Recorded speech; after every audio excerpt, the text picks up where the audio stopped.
So hey guys, welcome back to my channel. हम लोग करने वाले हैं one shot revision of oxygen family, the p block element का one of the important part है यार। सभी इंपॉर्टेंट पार्ट है पी ब्लॉक एलिमेंट में, सब फैमिली इंपॉर्टेंट है, सबसे एक एक क्वेश्चन रहता ही है, ठीक है। सो इसमें देखो यार, इस वीडियो को लास्ट तक देखना, बिकॉज क्योंकि इसमें जो लास्ट का जो कॉन्सेप्ट है, जैसे सल्फर वाला एंड ओजोन वाला, ठीक है, उन दोनों से ज्यादा क्वेश्चन पूछा जाता है। तो शुरुआत में जो भी बताऊंगा उसमें से उतना ज्यादा क्वेश्चन नहीं पूछा गया। एंड हाँ, एक और इम्पोर्टेंट बात कि इस वीडियो में, इस वन शॉट रिवीजन में आपको क्वेश्चन भी साथ साथ दिखेगा इसमें आया है। तो ये एक बेनिफिट है यार कि हम कॉन्सेप्ट को कवर करेंगे एंड उसके बाद तुरंत क्वेश्चन भी करेंगे। सो स्टार्ट करते हैं। सबसे पहले कुछ एलिमेंट जो है कौन कौन है, ऑक्सीजन है, सल्फर है, सेलेनियम है, टेलेरियम है एंड पोलिनियम है। याद कैसे करना है, ओस से टेपो, ठीक है, सिंपल है, याद हो जाएगा। Oxygen, sulphur, selenium, टेलेरियम and polonium ना। देखो यार, इंपॉर्टेंट इसका एटॉमिक नंबर भी है, क्योंकि इसी साल एक क्वेश्चन जो पूछा गया था पीरियोडिक टेबल का, उसको क्वेश्चन कर सकते हो, उसमें दे दिया था कि 52 या 53 करके और 33 एंड 83, ये तीनों एटॉमिक नंबर दे दिया था और पूछा था कि इसका कैरेक्टरिस्टिक बताओ, मेटल है, मेटलॉइड है या फिर नॉन मेटल है। तो इसलिए ये भी इंपॉर्टेंट है, आपको पता होना। जैसे ऑक्सीजन एंड सल्फर क्या है, दोनों नॉन मेटल है। सेलेनियम एंड टेलेरियम क्या है, मेटलॉइड्स है। एंड पोलोनियम क्या है, मेटल है ना। कॉन्फ़िगरेशन आपको याद रखना है। और क्या होता है ये इसका, NH2NP4 होता है, तो P4 होता है, ये याद रखना। और 15 वाला क्या होता था, P3 होता था, ठीक है। अब बात करते हैं अकरेंस। अकरेंस में क्या है यार, oxygen is the most abundant of all the element on the earth crust, ठीक है। तो कितना होता है, 46.6% by mass of earth crust होता है। तो अर्थ के क्रस्ट का 46.6% बाय मास बहुत ज्यादा होता है। एंड सल्फर कितना होता है, अबाउट 0.03 से 0.1% तक इन अर्थ क्रस्ट। तो देखो, एक क्वेश्चन इसी साल जो हाइड्रोजन के एबंडेंस पे पूछा गया था, अकरेंस पे पूछा गया था, तो ये भी इंपॉर्टेंट है। और इसी तरीके question assertion and reason type में पूछा गया था। सो यहाँ पे क्वेश्चन है जो कि 2015 में पूछा गया है। एंड पूछा क्या गया है, बोल रहा है कि nitrogen and oxygen are the main components in the atmosphere, but this do not react to form oxides of nitrogen, ठीक है। सो बोल रहा है कि ये do not form oxides of nitrogen atmosphere में प्रेजेंट है, अच्छी बात है। रीजन क्या दे रहा है, the reaction between nitrogen and oxygen requires high temperature. तो बिल्कुल सही है, यानी कि असर्शन भी सही है, ठीक है। तो तुम्हारा असर्शन भी सही है, रीजन भी सही है एंड करेक्ट एक्सप्लेनेशन भी है, ठीक है। मतलब यार, इसको जो टेम्परेचर चाहिए, कितना चाहिए, 2000 केल्विन से ऊपर चाहिए, समझ रहे हो, 2000 केल्विन से ऊपर टेम्परेचर चाहिए आपको नाइट्रोजन और ऑक्सीजन को एक दूसरे के साथ कंबाइन करके ऑक्साइड्स ऑफ नाइट्रोजन बनाने के लिए। तो ऐसे ही एटमोस्फेयर में नाइट्रोजन ऑक्सीजन प्रेजेंट है, बट वो दोनों कंबाइन नहीं करेंगे क्योंकि उतना टेम्परेचर एटमोस्फेयर में नहीं है। तो 2000 केल्विन से ऊपर टेम्परेचर मिलेगा तभी वो दोनों कंबाइन होगा। यानी तुम्हारा असर्शन भी सही है एंड रीजन भी सही है एंड करेक्ट एक्सप्लेनेशन भी है। अब बात आती है रेडियस की। तो रेडियस सबको पता ही है कि टॉप टू बॉटम क्या होगा, इंक्रीज करेगा। सिंपल सी बात है, क्या है, इंक्रीज करेगा भाई, क्योंकि due to increase in number of cell, number of cell increase हो रहा है। क्योंकि कॉन्फ़िगरेशन देखो, यहाँ पे क्या था तुम्हारा, जैसे ऑक्सीजन में क्या है, 2s2 2p4 है, फिर क्या हो रहा है 3s2 3p4, फिर क्या हो रहा है 4s2 4p4। तो नंबर ऑफ सेल बढ़ रहा है तो रेडियस बढ़ेगा। हाँ, अब बात करते हैं एनालिसिस एनर्जी। क्वेश्चन पूछा जाता है तो डिक्रीज करता है डाउन द ग्रुप, किसी भी तुम ग्रुप में देखोगे तो। सो ना बात करते हैं यार आयनाइजेशन एंथैल्पी के। तो आयनाइजेशन एंथैल्पी में क्या होता है, डिक्रीज करता है डाउन द ग्रुप, ठीक है। तो ये तो सबको पता है कि डाउन द ग्रुप डिक्रीज करता है, क्योंकि साइज जो है इंक्रीज कर रहा है। तो साइज जब इंक्रीज करता है तो आयनाइजेशन एंथैल्पी जो होता है डिक्रीज करता है, जो लास्ट इलेक्ट्रॉन है उसको निकालना आसान हो जाता है।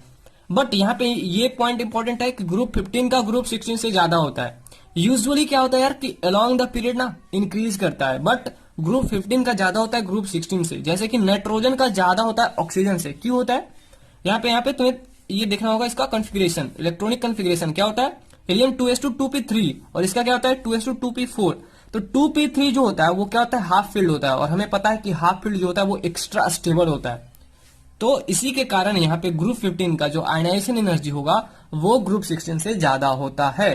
ठीक, क्लियर है, चलते हैं ना। तो अब बात करते हैं इलेक्ट्रोनेगेटिविटी का। तो क्या होता है, डिक्रीज करता है डाउन द ग्रुप, सबको पता है। एंड ऑक्सीजन जो है सेकेंड मोस्ट इलेक्ट्रोनेगेटिव एलिमेंट है आफ्टर फ्लोरीन। सबसे ज्यादा फ्लोरीन का होता है 4 एंड ऑक्सीजन का होता है 3.5 के आसपास, ठीक है। तो oxygen is second most electronegative element, याद रहेगा ना। Electron gain enthalpy, electron gain enthalpy में क्या होता है, इसमें एक थोड़ा सा, जितने भी ग्रुप 15 का एलिमेंट है ना उसमें एक एक्सेप्शन होता है। वैसे क्या होता है, डिक्रीज करता है डाउन द ग्रुप, ठीक है। बट यहाँ पे क्या हो जाता है यार, हाँ, तो यहाँ पे क्या हो जाता है, जो तुम्हारा ऑक्सीजन है उससे ज्यादा होता है सल्फर का। एक्चुअली में क्या हो रहा है, डिक्रीज कर रहा है, बट सल्फर का ज्यादा होता है ऑक्सीजन से, यानी जो पीरियड नंबर तुम्हारा थर्ड में है उसका ज्यादा होगा देन पीरियड नंबर 2 वाला से, ठीक है। तो जैसे ऑक्सीजन है पीरियड नंबर 2 में एंड सल्फर है पीरियड नंबर 3 में, तो सल्फर का ज्यादा होता है देन ऑक्सीजन से।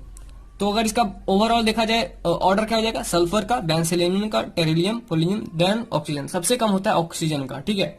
हालांकि इसका जो ट्रेंड है ना सब में रेगुलर नहीं है, मतलब कि तुम अगर हाइड्रोजन में देखोगे तो उसमें डिफरेंट है, अगर तुम नाइट्रोजन फैमिली में देखोगे वीडियो देखा होगा तो उसमें डिफरेंट था।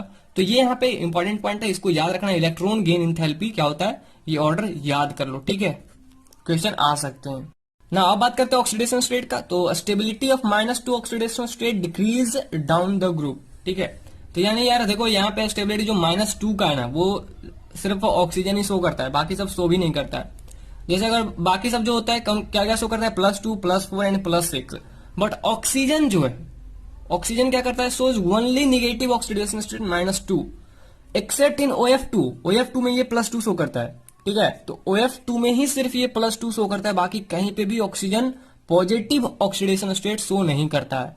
ये चीज बहुत ही इंपॉर्टेंट है, याद रखने योग्य है, ठीक है ना। कॉमन हो गया तुम्हारा +4 एंड +6, हालांकि +2 भी शो करता है ना। स्टेबिलिटी ऑफ +4 जो होता है इंक्रीज करता है एंड स्टेबिलिटी ऑफ +6 जो डिक्रीज करता है डाउन द ग्रुप। क्यों, कारण क्या है, मैंने पिछले कई वीडियो से बता दे रहा हूं, इनर्ट पेयर इफेक्ट है। तो जैसे अगर क्वेश्चन पूछा जाए कि POF4 और POF6 में ज्यादा स्टेबल कौन होगा, तो POF4, क्योंकि ये सबसे नीचे है, ग्रुप में सबसे नीचे है, तो डाउन द ग्रुप +4 का स्टेबिलिटी इंक्रीज करता है एंड +6 का डिक्रीज करता है, ठीक है। तो ये चीज याद रखना है, POF4 is more stable then POF6। फिर एक क्वेश्चन देख लेते हैं। तो इसमें बोल रहा है कि the non metal that does not exhibit plus यानी पॉजिटिव ऑक्सीडेशन स्टेट। तो देखो अगर नहीं पढ़े होते ऑक्सीजन भी लगा सकते थे, बट OF2 एक एक्सेप्शन है जहां पे +2 शो करता है, ऑक्सीजन भी। तो fluorine is the only non metal which does not exhibit positive oxidation state. Fluorine हमेशा नेगेटिव शो करता है, -1 शो करता है, तो इसका सही आंसर ऑप्शन डी हो जाएगा। बात करते हैं हाइड्राइड्स ऑफ ग्रुप 16। तो इसमें क्या क्या बनता है, H2O, H2S, H2SC, H2TE, टेलेरियम, ठीक है। सो इसका कुछ ट्रेंड है वो इंपॉर्टेंट है, क्योंकि इसमें ट्रेंड ही पूछेंगे। तो जैसे डेल्टा एच डिसोसिएशन, तो डिसोसिएशन क्या होता है, डिक्रीज करता है, यानी कि बॉन्ड जो होता है इसका आसानी से ब्रेक हो जाता है। जैसे टेलेरियम और हाइड्रोजन के बीच का जो बॉन्ड होगा वो आसानी से टूट जाएगा। तो डेल्टा एच डिसोसिएशन क्या होता है, डाउन द ग्रुप डिक्रीज करता है। अच्छा, जब अगर आसानी से H निकल जाएगा तो एसिडिक कैरेक्टर उसका क्या होगा, इंक्रीज करेगा। And thermal stability again decrease करेगा, क्योंकि बॉन्ड बहुत आसानी से टूट रहा है, तो थर्मल स्टेबिलिटी क्या होगा, डिक्रीज हो रहा है। एसिडिक कैरेक्टर इंक्रीज कर रहा है and delta H dissociation decrease करता है, कब, डाउन द ग्रुप जाने पे। याद हो गया यहां तक, आगे बढ़ जाए। तो अब इन सब के रिएक्टिविटी के बारे में बात कर लेते हैं। जैसे टुवर्ड्स हैलोजन, तो रिएक्टिविटी कैसे होता है, जैसे फ्लोरीन के साथ अच्छे से बॉन्ड बनाता है, फ्लोरीन से, देन ब्रोमीन से, देन आयोडीन से। तो ये ट्रेंड हो गया तुम्हारा रिएक्शन का। अच्छा, यहाँ पे बनाता क्या क्या है, EX2 टाइप भी बनाता है, तो इसमें क्लोरीन और ब्रोमीन सिर्फ होता है। EX4 टाइप का भी बनाता है एंड EX6 टाइप का भी बनाता है, यानी कि +2, +4 एंड +6 ऑक्सीडेशन स्टेट वाला यहाँ पे हाइड्रोजन के साथ रिएक्ट करके कंपाउंड बनाता है, जैसे HCl2 एंड TeCl2। तो देखो ये सारे क्या होते हैं, sp3 और टेट्राहेड्रल होते हैं। हाइब्रिडाइजेशन क्या होता है, sp3 एंड टेट्राहेड्रल होते हैं। एंड तुम्हारा अगर पूछा जाए कि इसका ज्योमेट्री क्या है, तो बेंट बोल सकते हो, ठीक है, क्योंकि यहाँ पे 2 लोन पेयर है एंड 2 बॉन्ड पेयर है। तो sp3 हो गया हाइब्रिडाइजेशन एंड टेट्राहेड्रल हो गया इसका स्ट्रक्चर, और ज्योमेट्री इसको बेंट शेप बोल सकते हो, ठीक है, बेंट शेप का ना। यहाँ पे EX4 में क्या होता है, जैसे SF4 गैस होता है, ACF4 सेलेनियम का लिक्विड होता है एंड TF4 सॉलिड होता है। ये क्या होता है, sp3d इसका हो गया, क्योंकि इसमें देखो 4 बॉन्ड पेयर है और 1 लोन पेयर है, तो sp3d हो गया। एंड स्ट्रक्चर क्या हो गया, trigonal bi pyramidal on seesaw geometry इसको बोलते हैं, ठीक है। जब इस तरीके का स्ट्रक्चर दिया हुआ तुम्हारा एक लोन पेयर है, तो इसको क्या बोलते हैं, सीसॉ ज्योमेट्री, ठीक है। तो SF4 को अगर पूछेगा कि ज्योमेट्री क्या है उसका, तो सीसॉ बोल सकते हो, structure trigonal bi pyramidal. And अगर तुम्हारा पूछा जाए कि इसमें लोन पेयर कितने हैं, तो 1 लोन पेयर। हाइब्रिडाइजेशन क्या है, sp3d। ना बात करते हैं EX6 टाइप में, जैसे सबसे जो इंपॉर्टेंट है वो है SF6। तो बेसिकली ये सारा चीज तुम केमिकल बॉन्डिंग पढ़े हो तो आसानी से तुम्हें पता होगा, कुछ भी नया नहीं है।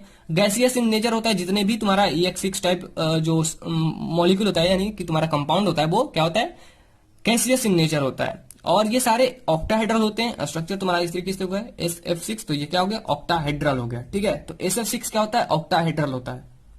तो अब आ गए हम लोग डाई ऑक्सीजन पे। तो डाई ऑक्सीजन के प्रिपरेशन की बात करते हैं, कैसे बनाते हैं। तो 2KClO3 को जब हम हिट करते हैं MnO2 के प्रेजेंस में, तो KCl+3O2 बनता है। एंड थर्मल डिकम्पोजिशन से भी बना सकते हैं, जैसे मेटल ऑक्साइड कोई हो गया, जैसे Ag2O हो गया, तो इसको हिट करेंगे तो क्या बनेगा 4Ag प्लस O2 में ये टूट जाएगा ना। H2O2 से ही बनता ही है, क्योंकि H2O2 क्या होता है यार, इतना ज्यादा मतलब कि स्टेबल होता नहीं है, ठीक है, ये खुद ब खुद अपने डिकम्पोज हो जाता है H2O और O2 में, ठीक है। तो यहाँ पे H2O2 से भी हम ऑक्सीजन बनाते हैं ना। इलेक्ट्रोलिसिस ऑफ H2O भी यहाँ पे करते हैं, तो जब वाटर का इलेक्ट्रोलिसिस करेंगे तो हाइड्रोजन जो होगा कैथोड पे आ जाएगा एंड ऑक्सीजन एनोड पे, तो यहाँ से भी ऑक्सीजन हम फाइंड करते हैं। और एयर से भी हम कर सकते हैं, जो कि बेसिकली जो इंडस्ट्रियल और बड़े लेवल पे जब करना होता है तो एयर से ही करते हैं। और कैसे करते हैं, बाय फ्रैक्शनल डिस्टिलेशन। इसके प्रॉपर्टीज की बात करें तो यार कलरलेस होता है, ऑर्डरलेस गैस होता है, एंड आइसोटोप्स क्या क्या हुए, O16, O17 एंड O18। अच्छा ठीक है, हाँ O2 की बात करें तो ये तुम्हारा आइसोटोप्स हो गए। अच्छा O2 जो होता है पारामैग्नेटिक इन नेचर होता है, क्या होता है, पारामैग्नेटिक इन नेचर होता है, क्योंकि एंटी बॉन्डिंग में एक इलेक्ट्रॉन बच जाता है, इसलिए इसका जो नेचर होता है पारामैग्नेटिक होता है ना। रिएक्शन, ये कुछ रिएक्शंस हैं, ठीक है, तो सिंपल तुम्हारा कैल्शियम ऑक्साइड के साथ CaO बना लेगा, एल्यूमिनियम के साथ Al2O3 बना लेगा, P4 फॉस्फोरस के साथ P4O10 बना लेगा, CH4 के साथ CO2 प्लस H2O बना लेगा। तो ये सिंपल रिएक्शन है, एंड ये दोनों रिएक्शन तो तुम्हें पता ही होगा, ये तुम्हारा कहाँ पे यूज करते हैं हम, कॉन्टैक्ट प्रोसेस में V2O5 SO2 प्लस O2 को जब हम in the presence of V2O5 react करवाते हैं तो SO3 बनता है। तो बेसिकली ये रिएक्शन तुम्हारा H2SO4 के फॉर्मेशन में भी आएगा। And HCl plus O2 in the presence of CuCl2, तो क्लोरीन यहाँ पे निकलता है प्लस H2O निकलता है। तो ये भी तुम्हारा दोनों इंपॉर्टेंट प्रोसेस है, तुम्हारा रिएजेंट भी इंपॉर्टेंट है CuCl2 एंड V2O5। ओजोन देखो एक इंपॉर्टेंट पार्ट है, इस पे क्वेश्चन बनते हैं, ठीक है। तो जैसे सबसे पहले तो बात कर रहे थे कि ओजोन क्या है, एलोट्रोपिक फॉर्म ऑफ ऑक्सीजन है, क्या है, एलोट्रोपिक फॉर्म ऑफ ऑक्सीजन है, एंड ये प्रोटेक्ट करता है अर्थ सरफेस को फ्रॉम अल्ट्रावायलेट रेडिएशन। ये सब सिंपल सी चीजें हमें पता है। अच्छा बनाते कैसे हैं, तो बेसिकली 3O2 को जब हम साइलेंट इलेक्ट्रिकल डिस्चार्ज के थ्रू फ्लो कराते हैं तो ये क्या होता है, ऑक्सीजन O3 में कन्वर्ट हो जाता है। तो देखो यहाँ पे साइलेंट इलेक्ट्रिकल डिस्चार्ज एक वर्ड यूज हो रहा है, इसका मतलब क्या है, ये एक स्पेशल टाइप ऑफ इलेक्ट्रिसिटी है जिसमें स्पार्क नहीं होता है बट थोड़ा बहुत हिट देता है, ठीक है। सो बेसिकली ये रिएक्शन क्या होता है, इंडोथर्मिक होता है, इसमें हिट देना पड़ता है, कितना देना पड़ता है, हिट देना पड़ता है। तो इसके प्रिपरेशन में हम साइलेंट इलेक्ट्रिकल डिस्चार्ज का यूज करते हैं। तो ये सब चीजें तुम्हें पूछा जा सकता है जेईई मेंस में ना। ओजोन के प्रॉपर्टीज की बात करें तो यार प्योर ओजोन जो होता है pale blue colour in gaseous phase में होता है, डार्क ब्लू होता है in liquid, and violet black होता है इन सॉलिड। इस पे क्वेश्चन पूछा जा चुका है जेईई मेंस में, ठीक है ना। यहाँ पे ये तुम्हारा पॉइंट इंपॉर्टेंट है, हालांकि ये मुझे लगता है एनवायरमेंटल केमिस्ट्री में भी पॉइंट दिया होगा कि अगर कंसेंट्रेशन जो है ओजोन का 100 ppm से, कितने से, 100 ppm से ज्यादा होता है तो ब्रीथिंग जो होता है अनकंफर्टेबल हो जाता है, हमें सांस लेने में दिक्कत थोड़ी हो सकती है, ठीक है। कब, जब 100 ppm से 100 पार्ट्स पर मिलियन से ऊपर हो जाएगा इसका कंसेंट्रेशन, तब ना। ओजोन क्या होता है यार, थर्मोडायनेमिकली अनस्टेबल होता है विद रिस्पेक्ट टू ऑक्सीजन, क्योंकि ये क्या होता है, O3 जो होता है ना वो O2 और ऑक्सीजन में, नेसेंट ऑक्सीजन में, इसको क्या बोलते हैं, नेसेंट ऑक्सीजन, ये कन्वर्ट हो जाता है। एंड चूंकि यार एक नेसेंट ऑक्सीजन देता है, इसी के कारण क्या होता है, ये एक्ट करता है जो पावरफुल ऑक्सीडाइजिंग एजेंट, ठीक है। तो बेसिकली ये जो नेसेंट ऑक्सीजन है बहुत ज्यादा पावरफुल होता है, ये किसी को भी ऑक्सीडाइज कर देता है। तो हेंस हम कह सकते हैं कि ओजोन जो है वो पावरफुल ऑक्सीडाइजिंग एजेंट है, किसके कारण, ये नेसेंट ऑक्सीजन जो देता है इसके कारण। तो जैसे अगर PbS, ठीक है, सल्फाइड के साथ अगर रिएक्ट करवाते हैं 4O3 को तो इसको कन्वर्ट कर देता है PbSO4 प्लस O2 में। सिमिलरली अगर तुम आयोडाइड को रिएक्ट करवाते हो H2O in the presence of O3 तो OH माइनस, जैसे KI कराए तो यहाँ KOH बन जाएगा, I2 प्लस O2 बन जाता है। तो काफी पावरफुल ऑक्सीडाइजिंग एजेंट है। और स्ट्रक्चर की बात करें यार तो देखो ये तुम्हारा स्ट्रक्चर होता है, बेंट स्ट्रक्चर होता है, क्योंकि यहाँ पे अगेन लोन पेयर है, ठीक है। तो लोन पेयर क्या करेगा, इस दोनों को जो बॉन्ड है उसको बेंड कर देगा। एंगल जो होता है ये वाला कितना होता है, 117 डिग्री होता है, एंड जो बॉन्ड लेंथ होता है कितना, 128 pm होता है, 128 पिकोमीटर। यूज कहाँ पे करते हैं, as a germicide, disinfectant, bleaching agent and oxidizing agent में तो करते ही हैं। और करते हैं क्वेश्चन नंबर 3 आज का। तो ये 2013 में पूछा गया था, which of the following is the wrong statement. तो बोला गया कि कौन रॉन्ग स्टेटमेंट है। तो O3 मॉलिक्यूल इज बेंट होता है, अभी हमने देखा। Ozone is violet black in solid state, solid state में वायलेट ब्लैक होता है, डार्क ब्लू होता है लिक्विड में, एंड पेले ब्लू होता है इन गैसियस में। Ozone is diamagnetic gas, of course ozone क्या होता है, डाईमैग्नेटिक होता है। O2 क्या होता था, पैरामैग्नेटिक, बट ओजोन क्या होता है, डाईमैग्नेटिक। तो इसका सही आंसर ऑप्शन डी हो जाएगा कि OnCl and OnO minus are isoelectronic. तो ये तो गलत है, यहाँ पे अगर तुम्हारा फ्लोरीन होता तो ये आइसो इलेक्ट्रॉनिक होता, बट चूंकि यहाँ पे क्लोरीन है तो नंबर ऑफ इलेक्ट्रॉन डिफरेंट है, तो ये आइसो इलेक्ट्रॉनिक्स नहीं है। तो अब आ चुके हैं हम लोग बहुत ही लास्ट के अंतिम पड़ाव में, सल्फर पे, एंड इस पे भर भर के क्वेश्चन पूछे गए हैं, आपको क्वेश्चन भी कराएंगे और देखना कितना इजी होता है क्वेश्चन, बस अगर तुम इस पूरे पॉइंट को, जितना पॉइंट बता रहे हैं उसको याद करके जाते हो तो सबसे पहले बता दे यार, इसका एलोट्रोप्स कौन कौन है? एलोरोम्बिक एंड मोनोक्लिनिक, ये दो इसका एलोट्रोप्स होता है, इसी पे ज्यादा क्वेश्चन पूछा जाता है। तो एलोरोम्बिक को हम लोग क्या बोलते हैं? अल्फा सल्फर बोलते हैं, एंड मोनोक्लिनिक को बीटा सल्फर बोलते हैं, ठीक है। मेल्टिंग पॉइंट की बात करें यार, तो इसका कितना होता है? 385.8 केल्विन, एंड इसका होता है 393 केल्विन। तो इसका मेल्टिंग पॉइंट ज्यादा होता है, किसका? मोनोक्लिनिक का। अच्छा, जो एल्लोरोम्बिक होता है वो स्टेबल फॉर्म होता है एट रूम टेम्परेचर, तो ये रूम टेम्परेचर पे तुम्हारा स्टेबल होता है, और कह सकते हैं कि 369 केल्विन से बिलो ये स्टेबल होता है। बट जो मोनोक्लिनिक है वो 369 केल्विन के ऊपर स्टेबल होता है, इससे पहले मोनोक्लिनिक क्या हो जाएगा? कन्वर्ट हो जाएगा एल्लोरोम्बिक में, और एल्लोरोम्बिक को जब हिट करके हम 369 केल्विन से ऊपर ले जाएंगे तो ये कन्वर्ट हो जाएगा मोनोक्लिनिक में। तो इस तरीके से होता है, एंड इसको हम क्या बोलते हैं? 369 केल्विन जो होता है उसका एक ऐसा टेम्परेचर होता है जहां से चेंज हो जाता है, ये दोनों एलोट्रोप्स होता है एक दूसरे में चेंज हो जाते हैं ना। बोल रहा है कि यार एल्लोरोम्बिक जो है वो रिडली सोल्यूबल इन CH2 होता है, बाकी ये जो होता है बिल्कुल अच्छे तरीके से सोल्यूबल हो जाता है इन CH2।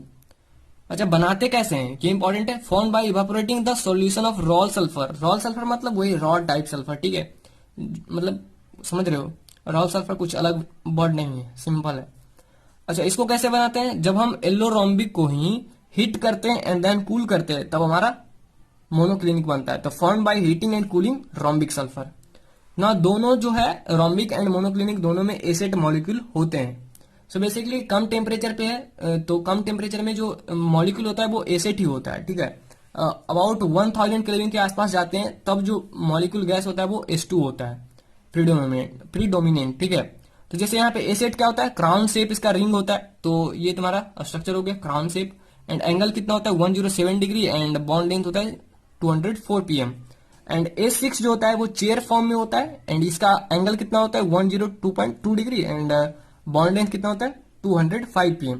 तो इस पे भी क्वेश्चन आया था कि क्या दोनों का जो बॉन्ड एंगल है वो सेम होता है? तो नहीं, बॉन्ड एंगल दोनों का डिफरेंट होता है। तो हम हर तरह के क्वेश्चन देख रखा है डियर मैंने यार, तो बता दे रहा हूँ कि कहाँ पे क्वेश्चन पूछा गया है।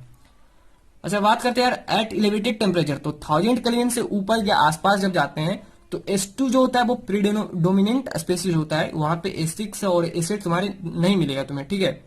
एंड H2 जो होता है वो क्या होता है? पैरामैग्नेटिक इन नेचर होता है, जस्ट लाइक O2। तो H2 क्या होता है? पैरामैग्नेटिक इन नेचर होता है। सो नाउ अब क्वेश्चन की बारी है। तो सबसे पहले 2011 में पूछा गया है कि which of the following statement regarding sulphur is incorrect. तो बोल रहे हैं the vapour eight 200 degree Celsius consist mostly of acid ring, ठीक है। तो 200 डिग्री सेल्सियस पे हाँ एसिड रिंग होता है। At 600 degree Celsius the gas mainly consist of H2 molecule. तो अभी बताया कि 1000 केल्विन या फिर 600 डिग्री सेल्सियस के आसपास क्या होता है? तुम्हारा H2 मॉलिक्यूल होता है। The oxidation state of sulphur is never less than +4 in its compound. तो ये तो गलत है, तो यही सही इसका आंसर है, क्योंकि +2 तो होता है, ठीक है, जितने भी होते हैं वो सब +2 शो करते हैं, इवन ऑक्सीजन भी शो करता है +2। तो oxidation state of sulphur never less than +4 नहीं, +4 होता है। एंड H2 तुम्हारा क्या होता है? पैरामैग्नेटिक, तो ये तो सही है। तो इनकरेक्ट पूछा था, हमारा सही आंसर ऑप्शन सी हो जाएगा। ये देखो इसी साल पूछा गया 2021 में, और वो भी पूछा गया तुम्हारा इंटीरियर टाइप में। The number of allotropic form which will show paramagnetism, कौन शो करेगा? H2 form is the only, तो इसका सही आंसर 1 हो जाएगा। बाकी ये दोनों alpha sulphur and beta sulphur क्या होता है? एसिड, तो वो पैरामैग्नेटिक नहीं शो करता है। कौन शो करता है? H2 शो करता है, तो इसका सही आंसर 1 हो जाएगा ना। एक और क्वेश्चन है, तो ये भी 2021 में पूछा गया, एंड स्टेटमेंट टाइप है। क्या बोल रहा है कि alpha and beta forms of sulphur can change reversibly between themselves with slow heating and cooling. तो ये बिल्कुल सही है। अल्फा जो एलोरोम्बिक था एंड मोनोक्लिनिक दोनों आपस में चेंज हो जाता था, कितने पे? 369 केल्विन पे, ठीक है। At room temperature the stable form of sulphur is monoclinic. देखो तो ये गलत हो गया, ये तुम्हारा सही हो गया, क्योंकि कौन था? रूम टेम्परेचर पे एल्लोरोम्बिक था स्टेबल, ये 369 केल्विन के अबव था स्टेबल। तो ये स्टेटमेंट 1 जो है ट्रू है, एंड स्टेटमेंट 2 इज फॉल्स। तो ये 2021 में पूछा गया है। सो नाउ बात करते हैं यार सल्फर डाइऑक्साइड। ओहो, तबियत काफी खराब था यार अभी, फिर भी चलो ठीक है। सो सबसे पहले बात करते हैं यार प्रिपरेशन के बारे में, ठीक है। तो कुछ दिन से मेरा जो तबीयत था खराब था, इसलिए वीडियो नहीं आ रहा, तुम्हें पता होगा, ठीक है। थोड़ा सा फीवर था, बट कोई नहीं, तो मुझे लगा यार अब डालना चाहिए, ठीक है। तो सल्फर डाइऑक्साइड कैसे बनता है? सल्फर को तुम सिंपली ऑक्सीजन में या फिर एयर में तुम जलाओगे तो SO2 बनेगा। सेकेंड जो है, किसी भी सल्फाइड को अगर तुम डाइल्यूट सल्फ्यूरिक एसिड के साथ रिएक्ट करवाते हो तब भी तुम्हारा H2O और SO2 बनता है, और लेबोरेटरी में जो होता है प्रोसेस वो यही यूज होता है। एंड इस पे भी इसी साल 2021 में इसी रिएक्शन को देकर के क्वेश्चन पूछा गया था कि जो गैस बन रहा है वो क्या बन रहा है। ये रिएक्शन दिया हुआ था एंड ये गैस पूछा था कि एक जो गैस है वो क्या है, तो SO2 होगा ना। थर्ड प्रोसेस क्या है कि किसी भी सल्फाइड ओर को अगर हम O2 के साथ रोस्टिंग करते हैं तब भी हमारा SO2 बनता है, और ये तुम्हारा इंडस्ट्रियल प्रोसेस है। प्रॉपर्टीज की बात करें यार तो कलरलेस गैस होता है and highly soluble in water होता है। कौन होता है? SO2 ना। SO2 को अगर H2O के साथ रिएक्ट करवाएंगे तो क्या बनेगा? H2SO3 बनेगा। इसको क्या बोलते हैं? Sulphurous acid. एंड जब NOH के साथ बहुत ही अच्छा से रिएक्ट करता है एंड बनाता है NO2SO3 प्लस H2O, एंड जब फर्दर इस चीज को हम रिएक्ट करवाएंगे SO2 के साथ तो क्या बन जाएगा? NaHSO3, ठीक है। अच्छा, अब यहाँ पे दो रिएक्शन और है कि SO2 प्लस Cl2 क्या बनेगा? SO2Cl2 बन जाएगा। And SO2 plus O2 V2O5 के साथ करेंगे तो क्या बनेगा? SO3 बनेगा, ठीक है। तो रिएक्शन बहुत ही इंपॉर्टेंट है, 2-4 बार खुद से इस तरीके से, और तुम रिएक्टेंट लिख लो, प्रोडक्ट अपने से लिखो, खुद याद हो जाएगा, ठीक है। इसके लिए कोई ट्रिक नहीं है और कोई ट्रिक काम नहीं करेगा एग्जामिनेशन में अगर पूछा जाएगा तो, ठीक है। हो सकता है तुम्हें ये दे ही ना, मतलब कुछ और ही पूछ दे। अब देख रहे हो लैंग्वेज में पूछ देता है क्वेश्चन, तो उसमें तुम्हें ये चीज प्रैक्टिस होना बहुत जरूरी है ना। अब बात करते हैं यार मॉइस्ट सल्फर जो होता है, ठीक है, यानी सल्फर डाइऑक्साइड प्लस H2O, वो कैसे एक्ट करता है? रिड्यूसिंग एजेंट की तरह एक्ट करता है। जैसे Fe3 प्लस के साथ रिएक्ट करवाते हैं SO2 प्लस H2O को, तो ये कन्वर्ट कर देता है Fe2 plus plus SO4 minus में, एंड H प्लस यहाँ पे बनता है। स्ट्रक्चर इसका भी बेंट ही होता है, और इस तरीके का इसका स्ट्रक्चर होता है। इसमें भी एक लोन पेयर होता है, तो बेंट स्ट्रक्चर हो गया। सो ना देखो, इस पार्ट से भी क्वेश्चन पूछा गया है, कहां से? तुम्हारा जो एसिड है, ठीक है, उससे। तो जैसे पूछा है ये क्वेश्चन 2017 में, एंड हाल फिलहाल में एक क्वेश्चन आया था इस पे, ठीक है। तो the correct sequence of decreasing number of pi bonds in the structure of H2SO3, H2SO4 and H2SO7। तो स्ट्रक्चर देख लो, स्ट्रक्चर याद कर लो। तो H2SO3 का, जिसको हम क्या बोलते हैं? सल्फ्यूरस एसिड बोलते हैं। तो S होता है, एक डबल बॉन्ड होता है, तो इसमें एक पाई बॉन्ड हो गया, एंड बाकी 2 OH हो गया और एक लोन पेयर हो गया। सल्फ्यूरिक एसिड H2SO4 बहुत ही कॉमन है, तो S 2 डबल बॉन्ड हो गया, तो इसमें 2 पाई बॉन्ड हो गया एंड 2 SOH बॉन्ड हो गया। H2S2O7 जिसको हम ओलियम भी बोलते हैं और एंड पायरू सल्फ्यूरिक एसिड भी बोलते हैं, तो इसमें क्या होगा? SOS बॉन्ड होता है एक, एंड इसमें 2 एंड 2 4 पाई बॉन्ड हो गया। तो इसमें नंबर ऑफ पाई बॉन्ड कितने हुए? 4, इसमें 2, इसमें 1, एंड इसमें एक एक OH बॉन्ड हो गया। एक और क्या होता है यहाँ पे? पर ऑक्सीडाइज सल्फ्यूरिक एसिड, तो इसमें क्या होता है? SOOS बॉन्ड होता है, ठीक है। एंड इसमें भी number of pi bond same होता है और SOH बॉन्ड भी सेम होता है, बस एक एक्स्ट्रा ऑक्सीजन आ जाता है, ठीक है ना। अब बात करते हैं यार, लास्ट पॉइंट है ये तुम्हारा कॉन्टेक्ट प्रोसेस, जिसमें हम H2SO4 को बनाते हैं। तो H2SO4 को बनाने के लिए सबसे पहला प्रोसेस क्या होता है कि हमें SO2 बनाना होता है। तो SO2 बनाने का 2 विधि हमने बताया, कौन कौन? सल्फर को ऑक्सीजन के साथ रिएक्ट करवा दो, या फिर तुम्हारा किसी भी सल्फाइड ओर को रोस्ट कर दो तो SO2 बन जाता है। तो 2 प्रोसेस हो गया SO2 बनाने का। तो SO2 अगर बन गया तो हम इसको फिर कॉन्टैक्ट प्रोसेस जो V2O5 है, इसके रिएजेंट के प्रेजेंस में रिएक्शन करवा देंगे O2 के साथ, तो SO3 बन जाएगा। अच्छा, ये जो रिएक्शन होता है क्या होता है? एंडोथर्मिक होता है, और low temperature and high pressure are the favourable condition होता है। तो ये पूछा जा सकता है एक पॉइंट बना करके, ठीक है, स्टेटमेंट टाइप में ना। फर्दर जब हम SO3 को H2SO4 में एब्जॉर्ब कराते हैं तब हमारा ओलियम बनता है। तो अच्छा, ओलियम क्यों बनाते हैं? ओलियम बनाने का मकसद क्या होता है कि जब ओलियम बन जाएगा तो उसको डाइल्यूशन करेंगे H2O के साथ, तो हमको डिजायर्ड अमाउंट ऑफ कंसंट्रेशन का H2SO4 मिल जाएगा। इसीलिए हम यहाँ को क्या करते हैं? H2SO4 में एब्जॉर्ब करवाते हैं, ओलियम बनाते हैं, देन फिर हम H2SO4 बना देते हैं ना। यहाँ पे कुछ रिएक्शन है, जैसे मेटल के साथ रिएक्ट करके क्या बनाता है? जैसे Cu के साथ CuSO4 बनाता है, सल्फर के साथ SO2 बनाता है, एंड कार्बन के साथ कार्बन डाइऑक्साइड बनाता है, Cu2 बनाता है। So that is it for today यार, ठीक है। और बहुत ही अच्छे तरीके से इसको बनाया है, पूरा देखे हो वीडियो तो ऑफकोर्स पूरा रिवीजन हो गया।